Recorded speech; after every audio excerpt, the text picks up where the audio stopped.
Hello friends, I am Aprati. Welcome back to our channel plants space. आज हम बात करेंगे एक डिफरेंट प्लांट के बारे में जो नॉर्मली आपको देखने के लिए नहीं मिलेगा।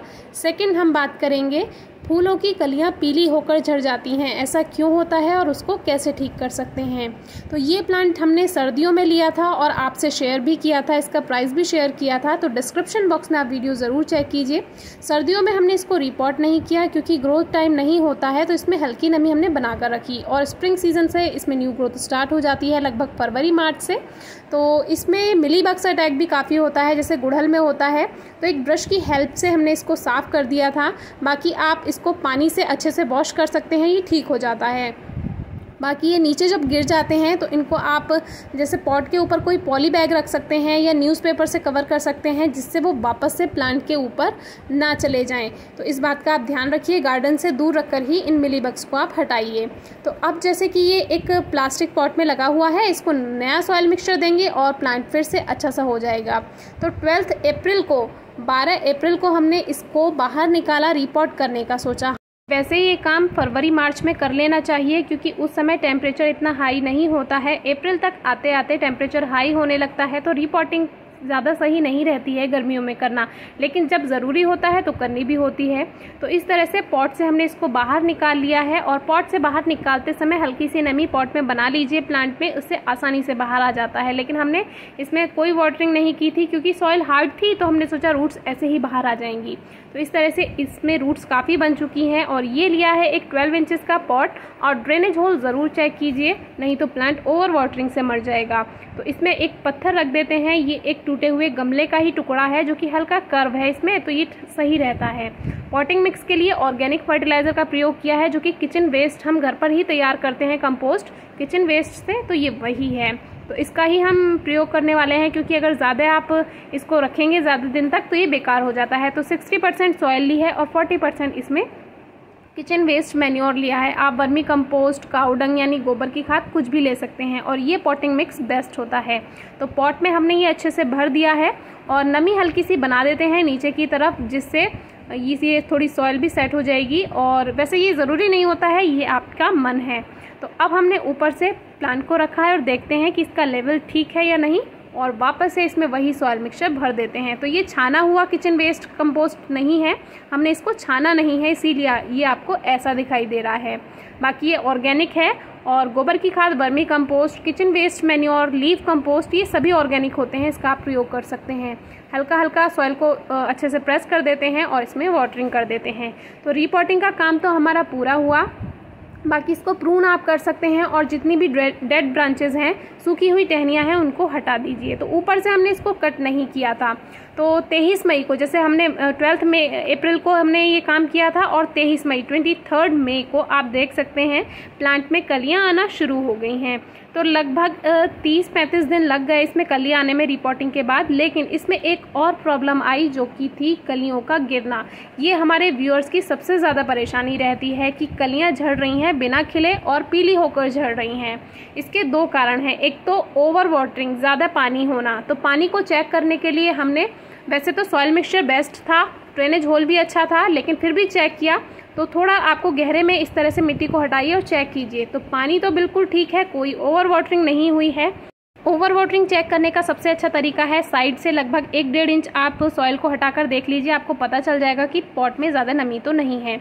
तो ज़्यादा नमी नहीं है, सॉइल हमारी बेस्ट है, क्योंकि सैंडी सॉइल का प्रयोग हम करते हैं, रेतीली मिट्टी का। अगर रेतीली मिट्टी नहीं है तो 20% आप रेत, जो कि नॉर्मल हमारे कंस्ट्रक्शन में यूज़ होता है, घर बनाने के काम में आता है, वो ज़रूर मिक्स कीजिए।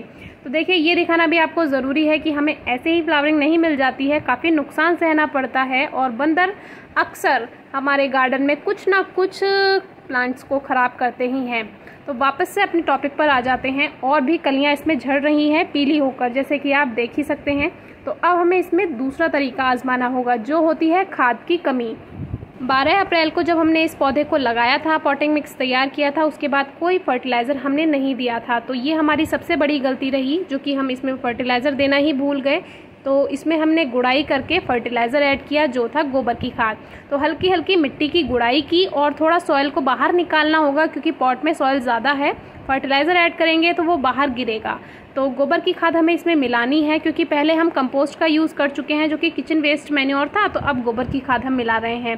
तो ये गोबर की खाद अच्छी तरह से डिकम्पोज हो चुकी है, इससे फंगस लगने का डर नहीं रहता है। तो हमने 3-4 मुट्ठी इस 12 इंचेस के पॉट में मिला दिया और अच्छे से मिक्स कर दिया। तो जो पीली होकर कलियां झड़ती हैं उसके 3 कारण रहते हैं। एक तो ओवर वाटरिंग, वैसे तो सूखापन भी रहता है लेकिन सूखापन कभी भी कोई अपने पॉट में नहीं रखता है, पानी तो सभी देते हैं।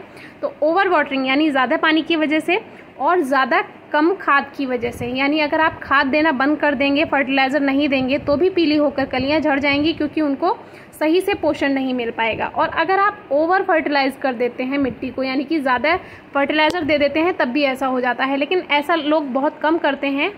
तो फर्टिलाइज़र की कमी ही इसका एक मेन कारण है और ओवर वाटरिंग, ये 2 तरीके हैं। और एक इसमें और तरीका होता है, जो कारण होता है वो होता है कोई इंसेक्ट अटैक कर देता है, वो जो कलियां होती हैं उनको काट देता है। लेकिन पीली कलियां होने का मतलब है ओवर वाटरिंग हो रही है या खाद की कमी है। तो ऐसा जब भी हो तो आप यही दोनों चीज़ें चेक कीजिए। तो पानी की कमी, पानी की अधिकता तो इसमें नहीं थी, ज़्यादा नहीं था पानी, खाद की कमी थी, तो वो हमने पूरा किया। और इस तरह की ये जो कलियां झड़ रही थी, आप देखते हैं आगे जाकर हमें कैसा रिजल्ट मिलता है। तो 19 जून को आप देख सकते हैं लगभग 5 दिन के अंदर ही पौधे पे कलियां खिलने लगी, बनने लगी। ये बन नहीं रही थी, आधी ही गिर जा रही थी और धीरे धीरे इसमें फूल खिला, जो कि बहुत ज़्यादा खुशी हुई क्योंकि मेहनत रंग लाती है तो आपको काफ़ी अच्छा लगता है। और जब ये फूल खिला तभी हमें इस प्लांट का नाम पता चला। तो आप सोच रहे होंगे कि प्लांट का नाम तो बताया ही नहीं, तो उसके लिए थोड़ा इंतज़ार करवाया है हमने आपको, क्योंकि जब फूल खिला इसमें पहला तभी हमें पता चला ये प्लांट कौन सा है।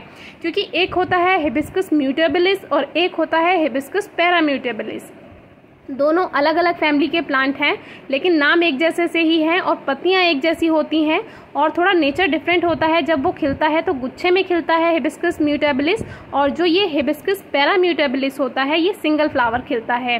तो इस तरह से इसके धीरे धीरे और भी फूल खिलते गए और हमारा प्लांट आप देख ही सकते हैं कि कभी आपको पीली कलियां होकर झड़ती हुई दिखाई दे तो आपको क्या करना है। आशा है आपको वीडियो अच्छी लगी होगी और आपका जितना भी क्वेरी थी, क्वेश्चन था, वो सभी आपको उसका आंसर मिल गया होगा। और भी कलियां धीरे धीरे खिलती जा रही हैं। इस प्लांट की खासियत है इसमें बहुत ज़्यादा कलियां आती हैं और कभी कभी कुछ कलियां झड़ भी जाती हैं क्योंकि जब प्लांट बहुत सारी कलियां बनाएगा तो उसको उतना पोषण भी चाहिए होगा, तो वो झड़ भी जाती हैं। तो उसमें परेशानी की बात नहीं है, लेकिन आप उसमें पानी चेक कीजिए, फर्टिलाइज़र दीजिए, आपका प्लांट आगे बहुत अच्छी फ्लावरिंग करेगा। इस प्लांट को टेरीज पिंक रोज मेलो भी कहते हैं, लेकिन रोज मेलो दूसरे प्लांट्स को भी कहते हैं, इसीलिए आप इसका नाम याद रखिए, हिबिस्कस पैराम्यूटेबिलिस ये इसका नाम है। और ये प्लांट आपको बहुत कम देखने के लिए मिलेगा। इसका हिबिस्कस यानी गुड़हल की फैमिली से कोई नाता नहीं है, बस इसका नाम यही है। वीडियो अच्छी लगी हो तो कमेंट बॉक्स में ज़रूर बताइए, कोई क्वेरी हो तो ज़रूर पूछिए। Thank you.